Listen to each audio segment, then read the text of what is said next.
Assalamualaikum warahmatullahi wabarakatuh. Perkenalkan, nama saya Muhammad Ilham, NIM 2024246. Di sini saya merupakan mahasiswa Universitas Bina Dharma Palembang, jurusan Magister Teknik Informatika. Kali ini saya akan mempresentasikan hasil tugas saya dengan judul Analisis Usability pada website Dinas Komunikasi dan Informatika Kabupaten Musi Banyuasin. Langsung saja, latar belakang. Evaluasi usability pada Dinkominfo MUBA untuk mengetahui permasalahan yang ada pada sistem dan supaya mencapai tujuan tertentu secara efektif, efisien, dan mencapai kepuasan user. Adapun tujuan penelitian adalah yang pertama, melakukan evaluasi terhadap website Dinkominfo menggunakan metode Kano. Yang kedua, mengetahui penerapan kebutuhan model web usability yang baik. Adapun manfaat penelitian bagi dinas adalah memberikan masukan kepada pihak Dinkominfo MUBA dan bagi peneliti yaitu sebagai bahan pengetahuan untuk mengevaluasi website perangkat daerah lainnya. Tujuan pustaka. Yang pertama, pengertian website. Website atau bisa juga disebut web adalah layanan penyedia informasi di internet yang berbasis grafis. Web pertama kali diperkenalkan pada tahun 1992. Pengertian usability. Usability adalah suatu ukuran di mana pengguna dapat mengakses fungsionalitas dari sebuah sistem dengan efektif, efisien, dan memuaskan dalam mencapai tujuan tertentu. Pengukuran usability. Standar usability yang baik yaitu efektif, efisien, dan satisfaction. Pengukuran usability dilakukan menggunakan serangkaian kuesioner. Dan yang terakhir adalah metode Kano. Metode Kano adalah metode yang bertujuan untuk mengkategorikan atribut-atribut dari produk maupun jasa berdasarkan seberapa baik produk atau jasa tersebut mampu memuaskan kebutuhan pelanggan. Keuntungan menerapkan metode Kano dalam proses evaluasi suatu sistem memberikan hasil berupa yang pertama, dapat memberikan prioritas untuk pengembangan produk. Yang kedua, kebutuhan produk mudah dipahami. Yang ketiga, metode Kano untuk kepuasan pelanggan digunakan sebagai prasyarat untuk mengidentifikasi kebutuhan, hierarki, dan prioritas pelanggan. Dan yang terakhir adalah metode Kano memberikan bantuan dalam tingkat pengembang produk. Berikut adalah bagian evaluasi dalam metode Kano. Di sini ada pertanyaan disfungsional dan juga pertanyaan fungsional. Maksud dari pertanyaan disfungsional adalah pertanyaan yang negatif, sedangkan pertanyaan fungsional adalah pertanyaan positif. Jadi, di dalam metode Kano, kita harus memberikan suatu pertanyaan berupa pertanyaan positif dan juga pertanyaan negatif. Nah, dari masing-masing tersebut didapatkan hasil berupa simbol yaitu A. Atraktif atau disebut menarik, M. Must be atau dimaksud harus ada, O. One dimensional atau disebut satu dimensi, R. Reverse atau kebalikan, Q. Questionable atau diragukan, atau I. Indifferent atau bisa disebut biasa saja. Metode penelitian. Beberapa tahapan penyelesaian untuk memperoleh data dengan metode Kano yaitu pertama, mengumpulkan data literatur, kedua, analisa sistem, ketiga, pembuatan kuesioner, keempat, penyebaran kuesioner, kelima, pengolahan data, dan keenam, penarikan kesimpulan hasil pengolahan data. Nah, data diperoleh dengan cara menyebarkan kuesioner terhadap sampel yang telah ditentukan. Sampel yang digunakan sebanyak 15 orang. Berikut adalah hasil uji validitas pertanyaan positif. Nah, di sini saya akan berikan atribut berupa 4, yaitu informasi, desain, pengguna, dan loyalitas pengguna. Pada atribut informasi terdapat 2 pertanyaan, yaitu apakah website memberikan informasi yang akurat dan apakah website memberikan informasi yang terkini.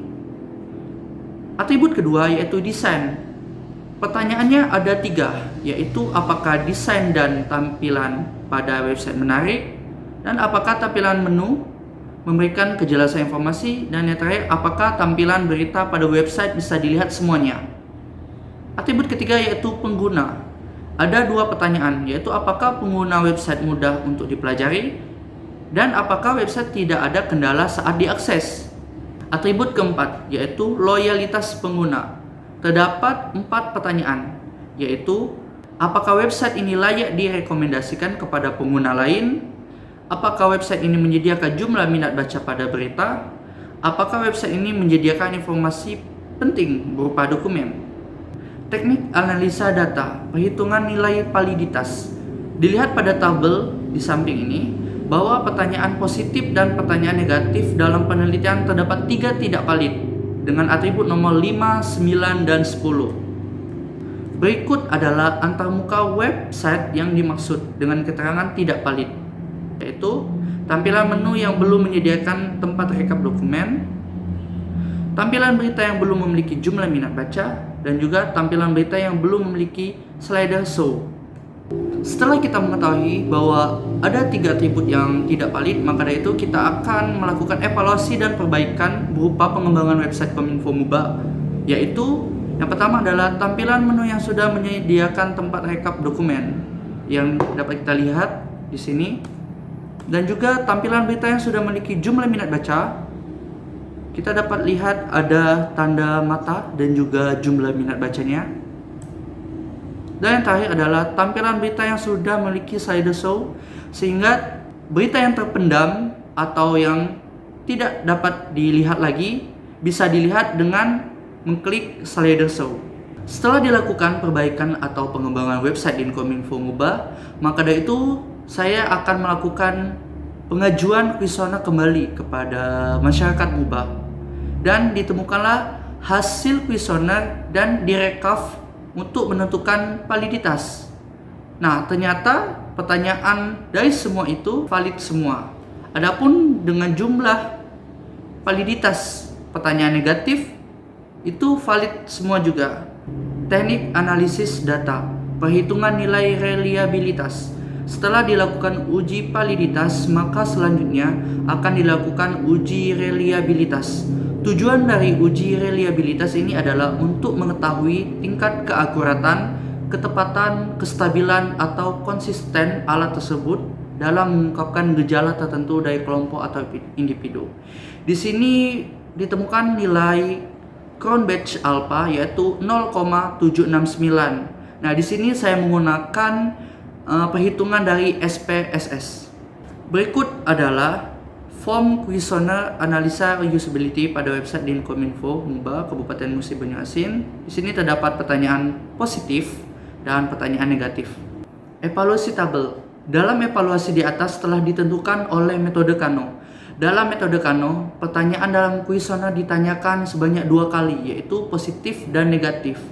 Nah, sebagai contoh, jika pertanyaan positif yang pertama cukup setuju dan pertanyaan negatif juga dengan cukup setuju, maka nilainya adalah I.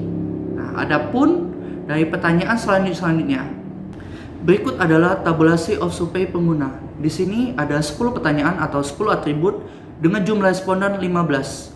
Nah, di sini kita harus merekap tabel negatif dan tabel positif sesuai dengan nilai dari kuesioner. Nah, saya ambil contoh. Kalian harus buat tabel seperti ini. Ini adalah rekap kuesioner ya. Nah, setelah dilakukan perekapan, maka kita akan sandingkan dengan ketentuan bagan kuesioner dalam metode Kano. Contoh nih, pertanyaan fungsional atau tabel positif. Yang pertama yaitu biasa saja.